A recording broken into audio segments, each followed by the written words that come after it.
Imagine un chien puissant, intelligent, toujours en mouvement, le Malinois, un chien issu des bergers belges sélectionné historiquement pour le travail, la vigilance, l'endurance et la capacité à prendre des initiatives dans des contextes complexes. Cette sélection fonctionnelle explique en grande partie son intensité motrice et mentale. Ce chien n'a pas été conçu pour l'inactivité ni pour une vie pauvre en stimulation structurée. De nombreuses données issues de l'éthologie canine et de la médecine vétérinaire comportementale montrent que chez les chiens de travail, et en particulier chez le Malinois, la simple augmentation de la dépense physique ne suffit pas toujours à améliorer la stabilité émotionnelle. Courir plus longtemps ou multiplier les activités intenses peut parfois augmenter l'excitation générale sans améliorer la capacité du chien à se réguler. Ce phénomène est bien connu chez les chiens très endurants dont le système nerveux apprend à fonctionner à haut régime. Ce n'est pas un défaut de caractère ni un problème d'obéissance, mais une conséquence directe de leur sélection et de leur physiologie. Lorsque le corps est constamment sollicité sans variation ni récupération qualitative, le chien peut devenir plus agité, plus réactif et avoir des difficultés à redescendre en pression, ce qui fatigue autant le chien que le guide. Comprendre cela est une étape essentielle pour sortir des idées reçues qui associent systématiquement agitation et manque d'exercice. Chez le Malinois, la question n'est pas seulement combien il bouge, mais comment il bouge et comment son corps et son système nerveux récupèrent. Le Malinois est aujourd'hui utilisé dans de nombreux domaines exigeants, comme les forces de l'ordre, le militaire, la recherche utilitaire, le sauvetage ou les sports canins de haut niveau. Ces usages reposent sur des qualités bien documentées, une grande intelligence, une rapidité d'apprentissage, une excellente coordination et une motivation élevée, mais ces mêmes qualités peuvent devenir source de déséquilibre si le chien n'est pas accompagné avec finesse. Un chien très intelligent anticipe, répète, automatise vite, parfois au détriment de la qualité du mouvement.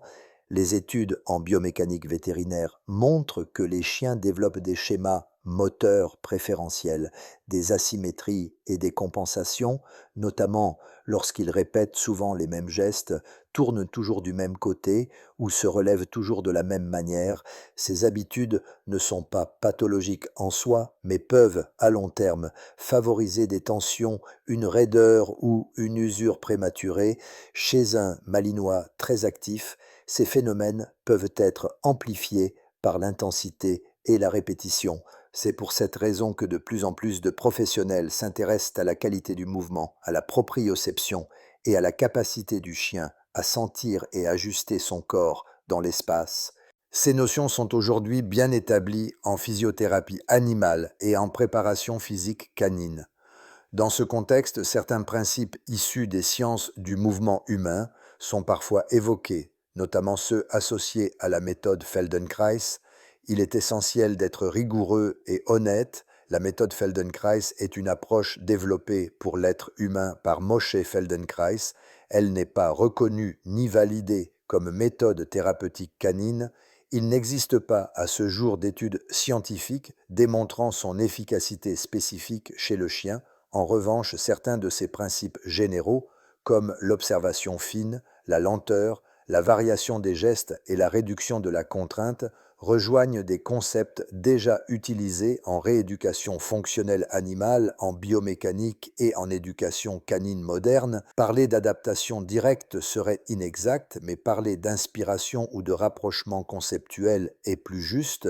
Il s'agit alors non pas d'appliquer une méthode humaine au chien, mais d'utiliser une grille de lecture du mouvement qui respecte le fonctionnement du système nerveux et musculo-squelettique. Cette distinction est fondamentale. Le Malinois ne suit pas des consignes abstraites, il apprend par l'expérience, par la répétition et par les conséquences corporelles de ses actions. Observer le corps du chien devient alors un outil central. Un chien n'est pas une machine, mais un organisme complexe où le squelette, les muscles et le système nerveux fonctionnent ensemble. Les antérieurs assurent principalement l'amortissement et la stabilisation, les postérieurs fournissent la propulsion, la colonne vertébrale joue un rôle clé dans la transmission et l'harmonisation des forces.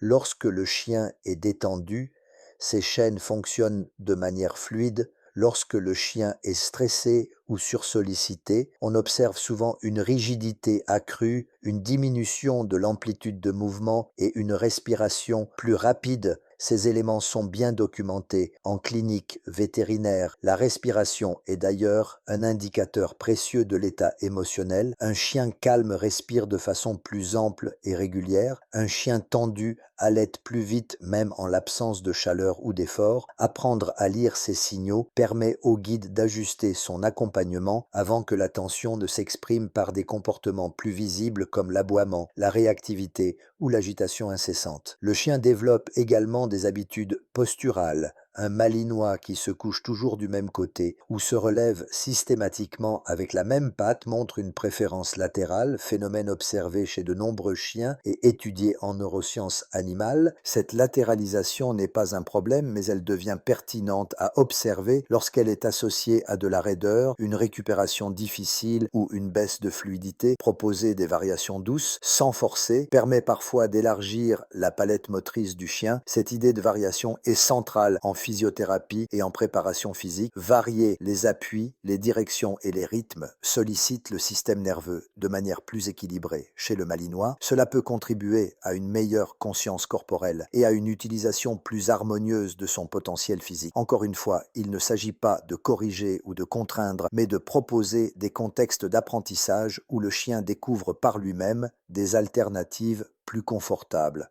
Le rôle du guide est alors profondément transformé.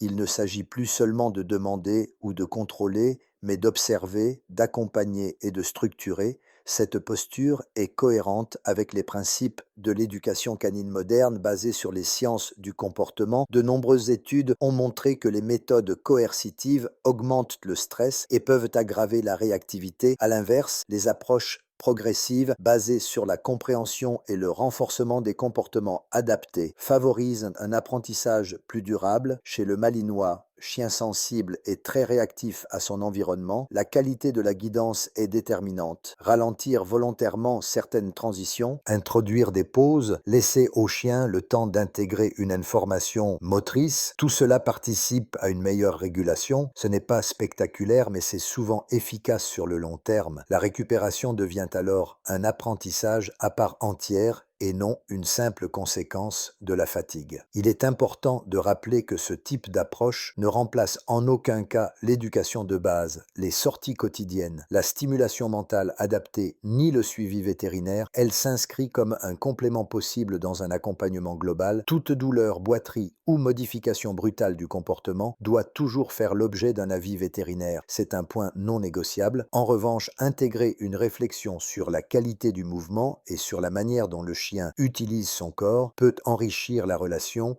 et prévenir certaines dérives liées à la sursollicitation. Chez le malinois, chien intensément investi dans ce qu'il fait, apprendre à varier, à ralentir et à récupérer est souvent aussi important qu'apprendre à agir. Cette vision est partagée par de nombreux professionnels du sport canin et de la rééducation fonctionnelle. Accompagner un malinois de cette manière demande du temps, de la cohérence et une capacité à remettre en question certaines habitudes, mais les bénéfices observés par de nombreux guides sont une meilleure stabilité émotionnelle, une récupération plus rapide après l'effort et une relation plus apaisée. Le chien n'est pas bridé, il est compris, il peut exprimer son énergie tout en développant une meilleure capacité d'adaptation. C'est cette compréhension fine du chien de travail que cette chaîne explore à travers ses documentaires et ses contenus pour aider les passionnés à dépasser les solutions simplistes et à construire une relation fondée sur l'observation. Approfondir ces notions permet non seulement d'améliorer le quotidien avec un malinois, mais aussi de mieux comprendre ce qui fait la richesse et la complexité de cette race exceptionnelle. Ce travail permet une récupération plus efficace après l'effort et une relation plus apaisée. C'est cette compréhension du chien de travail que cette chaîne explore à travers des contenus fondés sur l'observation et les sciences du comportement. Testez maintenant votre compréhension du sujet. Un quiz vous attend dans l'onglet Posts de la chaîne.